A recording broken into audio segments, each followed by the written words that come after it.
Hello, സായിസ് dream വേൾഡിലേക്ക് സ്വാഗതം.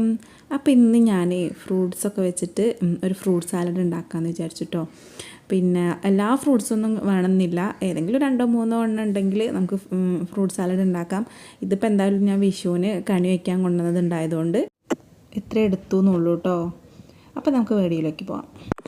അപ്പോൾ അതിനായിട്ട് ഇതാ ഞാൻ ഇത്രയും ഫ്രൂട്ട്സാണ് എടുത്തിട്ടുള്ളത് കേട്ടോ. എല്ലാം ഓരോന്ന് വെച്ചിട്ടാണ് എടുത്തിട്ടുള്ളത്. അതിൽ ഈ കറുപ്പ് മുന്തിരിയും മുസമ്പി ഞാൻ എടുത്തിട്ടില്ല കേട്ടോ. അതിനൊരു പുളിപ്പുണ്ടാവില്ലേ, അപ്പോൾ പിന്നെ ഞാൻ എടുത്തിട്ടില്ല. ബാക്കിയുള്ളത് എല്ലാം ഓരോന്ന് വിധം എടുത്തു കേട്ടോ. അപ്പോൾ അതിനായിട്ട് ഞാൻ ഒരു പാക്കറ്റ് പാല് തിളപ്പിക്കാൻ വെക്കുകയാണ്. കടയിൽ നിന്ന് വാങ്ങിയതാണ് കേട്ടോ. ഒരു പാക്കറ്റ് പാലും അതിലേക്ക് കുറച്ചുകൂടെ വെള്ളമൊക്കെ, ഒരു ഗ്ലാസ്സൊക്കെ വെള്ളം ഒഴിച്ചിട്ടുണ്ട്. പിന്നെ അതാ കസ്റ്റാർഡ് പൗഡർ എടുത്തിട്ടുണ്ട്, ഒരു 3 ടീസ്പൂണ് കസ്റ്റാർഡ് പൗഡർ. അതിതാ പിന്നെ ഒരു കുറച്ച് പാലിൽ ഒന്ന് കലക്കി വയ്ക്കുക. ഇത് നമ്മുടെ പാലുണ്ടല്ലോ, അത് തിളച്ച് വരുമ്പോൾ ഈ മിക്സ് അതിലേക്ക് ഒഴിച്ചിട്ട് നന്നായിട്ട് ഇളക്കി കൊടുക്കുക കേട്ടോ. കൈ എടുക്കാതെ തന്നെ ഇളക്കി കൊടുക്കുക. ചിലപ്പോൾ അത് അടിയിൽ ഇങ്ങനെ കട്ട കുത്തി നിൽക്കും. അപ്പോൾ നമ്മൾ തുടർച്ചയായിട്ട് തന്നെ അങ്ങനെ ഇളക്കി കൊടുക്കുക കേട്ടോ. പിന്നെ അതാ ഒന്ന് കുറുകി വരുമ്പോൾ 1 കപ്പ് പഞ്ചസാര കേട്ടോ. നമുക്ക് മധുരം എത്രയാണോ വേണ്ടത് വെച്ചാൽ അത്ര ഇടാം കേട്ടോ. നല്ല മധുരം വേണ്ടവർക്ക് അത്ര ഇടാം. അപ്പോൾ ഞാൻ 1 കപ്പാണ് എടുത്തിട്ടുള്ളത്. പിന്നെ അതാ ഞാൻ കുറച്ച് വാനില എസൻസും കൂടെ ഒഴിച്ചു കൊടുക്കുന്നുണ്ട് കേട്ടോ. എന്നിട്ടൊന്ന് നന്നായിട്ട് മിക്സ് ചെയ്തിട്ട് ചൂടാറിയിട്ട് ഫ്രിഡ്ജിൽ തണുക്കാനായിട്ട് വെക്കുക കേട്ടോ. അപ്പോഴേക്കും നമുക്കത് തണുത്ത് വരുമ്പോഴേക്കും ഫ്രൂട്ട്സ് ഒന്ന് റെഡിയാക്കാം. അപ്പോൾ ആ ഫ്രൂട്ട്സൊക്കെ കട്ട് ചെയ്തിട്ടുണ്ട്. ആദ്യം പൈനാപ്പിൾ ഇട്ട് കൊടുക്കുക, ഏത് ഇട്ട് കൊടുക്കുക കേട്ടോ. നമുക്ക് ഇങ്ങനെ ഞാൻ വീഡിയോയ്ക്ക് വേണ്ടിയിട്ട് ഒന്നിച്ചിങ്ങനെ സെപ്പറേറ്റ് ഇട്ടു എന്നുള്ളൂ. നമുക്ക് വേണ്ടതുപോലെ മിക്സ് ചെയ്തെടുക്കാം.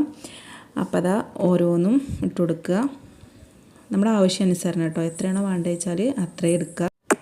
അപ്പം നമ്മുടെ ചാനൽ ആരെങ്കിലും സബ്സ്ക്രൈബ് ചെയ്യാതെ കാണേണ്ടി ഒന്ന് സബ്സ്ക്രൈബ് ചെയ്യണം കേട്ടോ. നിങ്ങളുടെ അഭിപ്രായങ്ങളൊക്കെ ഒന്ന് കമൻ്റായിട്ട് അറിയിക്കുക. അതുപോലെ തന്നെ ലൈക്ക് ചെയ്തിട്ടൊന്ന് കാണാൻ ശ്രമിക്കുക.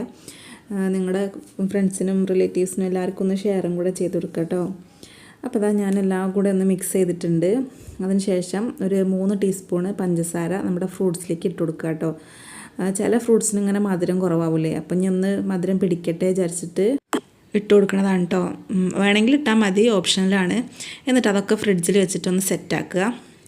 അപ്പോൾ അത് ആ ഫ്രിഡ്ജിലൊക്കെ വെച്ചിട്ട് ഞാനൊന്ന് പുറത്തെടുത്തിട്ടുണ്ട്. എന്നിട്ടൊന്ന് സെറ്റ് ചെയ്യാണ്. കുറച്ച് ഫ്രൂട്ട്സ് ഒരു പാത്രത്തിലിട്ട് കൊടുക്കുക. പിന്നെ നമ്മുടെ ആ മിക്സ് ഉണ്ടല്ലോ, അതും കൂടെ അതിൻ്റെ മുകളിലായിട്ട് ഒഴിച്ചു കൊടുത്തിട്ട് ഒന്ന് നന്നായിട്ട് മിക്സ് ചെയ്താൽ നമ്മുടെ ഫ്രൂട്ട് സാലഡ് റെഡി ആയിട്ടോ. ഇതിപ്പോൾ ഞാൻ ഇങ്ങനെ ചെയ്യണത്, ഇവിടെ കണ്ണന് അങ്ങനെ ഫ്രൂട്ട്സ് ഇട്ടാൽ കഴിക്കൂല, അവന് ഇഷ്ടമല്ല. ആ മിക്സ് മാത്രമേ കഴിക്കുള്ളൂ. അപ്പോൾ അതിനോട് കുറച്ച് സെപ്പറേറ്റ് മാറ്റി വയ്ക്കാമെന്ന് വിചാരിച്ചു. അപ്പം ഇനി ലച്ചുനൊന്ന് കൊടുത്തു നോക്കാം കേട്ടോ.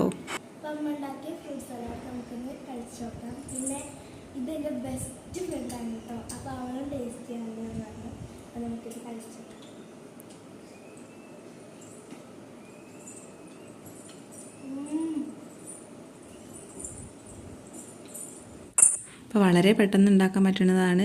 നിങ്ങളൊന്ന് ഉണ്ടാക്കി നോക്കുക. അപ്പോൾ അടുത്ത വീഡിയോ ആയിട്ട് കാണാം. താങ്ക്